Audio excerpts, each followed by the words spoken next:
Ini sosoknya beda nih. Itu dua-duanya alat Ini ada sama. dua anak kecil. Kemudian ada nenek.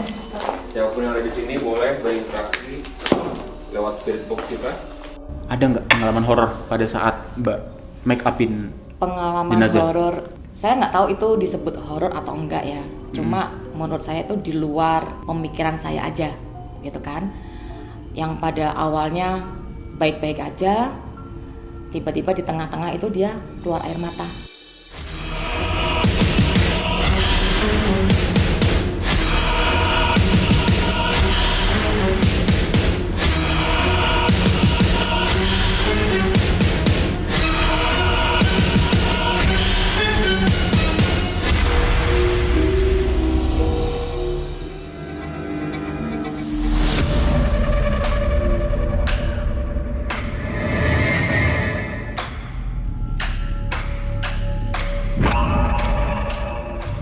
Selamat malam Mystery Seekers. Malam ini kembali lagi saya Kanjeng Ratu Aura berkesempatan menginvestigasi satu bangunan yang cukup memiliki kisah kelam.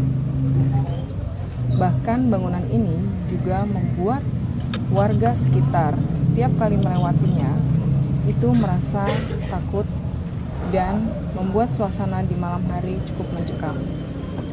Malam hari ini saya ditemani oleh Pak Sanusi, tokoh masyarakat setempat, untuk bisa sama-sama kita menginvestigasi bersama ya Pak ya, dan membedah ada apa sih kisah di balik bangunan ini.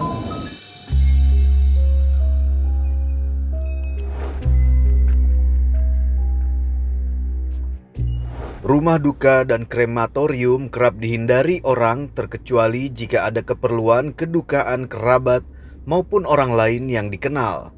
Atau bahkan jika seseorang yang beragama tertentulah yang berpulang kembali ke pangkuan Tuhan. Selain membayangkan hal-hal menyeramkan seputar kematian, rumah duka juga menjadi tempat yang disangka menyeramkan jika berada di dalamnya, terutama saat malam hari. Rumah duka sendiri merupakan rumah atau tempat yang digunakan untuk menyemayamkan jenazah, baik sebelum dikremasi atau dikubur. Tepatnya di Bilangan, Jakarta Barat, kami berkesempatan melakukan penelusuran di sebuah bangunan gedung 2 lantai yang dahulunya berfungsi sebagai rumah duka komersil. Berbagai kisah misteri yang terkubur di dalam bangunan yang telah 15 tahun terbengkalai ini juga diceritakan langsung oleh warga sekitar. Ya, dengan viralnya ini saya pernah juga nginap di sana. Itu pernah nemuin juga berbentuk seperti kuntilanak dan sering menggoda. Banyak sekali yang sudah ngelihat gitu kan. Di situ ada gandaruwo, ada kepala buntung, ada tuyul, dan banyak macam-macam lagi. Sedikit berbeda, pada episode malam ini Kabar Misteri melakukan sesi Moskes yang adalah sesi investigasi dengan mengundang seorang wanita yang memiliki pekerjaan di lingkup rumah duka. Ia adalah Juliawati, seorang perias jenazah yang memiliki segudang kisah menarik merias kliennya sebelum dilakukan kremasi atau dimakamkan. Danu M. Priyogo, Indigos Investigator kami akan menggali bagaimana Juliawati terinspirasi untuk menjalani profesi ekstrimnya ini, serta kisah-kisah misteri yang pernah dialaminya. Danu dan Juliawati melakukan sesi Moskes ini hanya berdua di sebuah ruangan horor yang dahulunya adalah ruang kremasi. Sementara itu Ratu Aura dan warga turut memantau keduanya dari luar bangunan bekas rumah duka ini. Mystery Seekers, tanpa rekayasa, banyak yang terjadi di sesi Moskes ini. Dari Jakarta Barat, inilah Kabar Misteri mengungkap fakta yang tak kasat mata. Selamat malam Pak Sanusi. Selamat malam. Pak, kalau boleh tahu, ini bangunan sudah berdiri sejak berapa lama ya Pak ya? Kurang lebih ini sampai 25 tahun ada. 25 tahunan ini kosongnya atau berdirinya? 25 tahun kurang lebih kosongnya. 25 tahunnya kosongnya. Bapak ingat nggak ini bangunan dibangun tahun berapa ya Pak ya? Kalau bangunan ini kita tahu dibangunnya kurang lebih tahun 88 kurang lebih. 88. Ya. Kemudian setelah pasca dibangun dari berarti tahun 90-an dia sudah mulai Iya, sudah. nggak beroperasi ya Pak ya? Ada cerita nggak sih Pak dari kenapa sih bangunan ini sudah nggak beroperasi lagi saat itu? Ya, bangunan ini dulunya istilahnya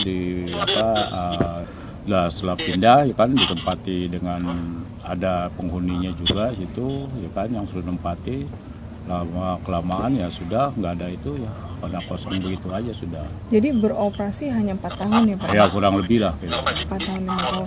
Ada alasan khusus nggak sih Pak kenapa bangunan semegah ini hanya dioperasikan tuh cukup singkat waktunya? Oh, kalau itu kita gua kurang tahu karena yang punya pun juga istilahnya kalau kita bilang ya yang punya duit lah ya kayak gitu, yang punya duit, jadi bangunan ini hanya dikosong seperti itu aja. Nah ini yang istilahnya lebih lama yang depan itu lebih lama, kalau yang ini lah agak haruan gitu. Oh gitu. Nah Bapak kan udah lama banget ya tinggal di sini berarti ya dari sebelum bangunan ini didirikan ya Pak ya? Iya. Ada kisah-kisah apa Pak yang warga sekitar cukup familiar dari keberadaan bangunan tua ini?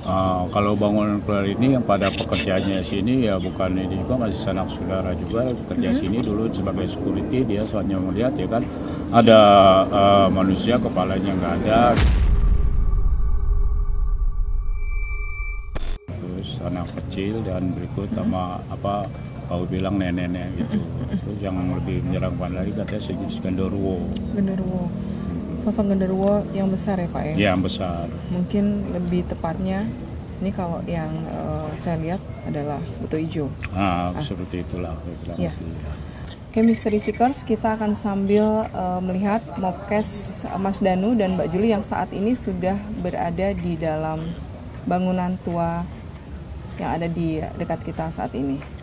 Halo Mystery Seekers, saat ini saya Hardanu Muldiprogo sedang berada di salah satu ruangan di bangunan terbengkalai di daerah Tanjung Duren, Jakarta Barat. Dan saat ini kita kedatangan tamu yang sangat luar biasa sekali. Tamunya siapa? Namanya Mbak siapa? Juliawati. Mbak Juliawati.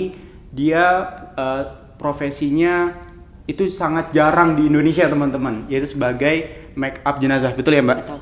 Oke. Dan kali ini di sesi podcast kali ini itu hanya ada kita berdua, tidak ada kru, tidak ada kameramen, hanya dipantau dengan menggunakan 3 kamera oleh Mami Kanjeng Ratu Aura yang sudah memantau di area safe zone. Oke Mbak, gimana Mbak kabarnya? Kita salaman dulu. Luar biasa baik Mas. Ada nggak pengalaman horor pada saat Mbak make upin Pengalaman jenazah? horor, saya nggak tahu itu disebut horor atau enggak ya. Cuma menurut saya itu di luar pemikiran saya aja, gitu kan. Yang pada awalnya baik-baik aja, tiba-tiba di tengah-tengah itu dia keluar air mata.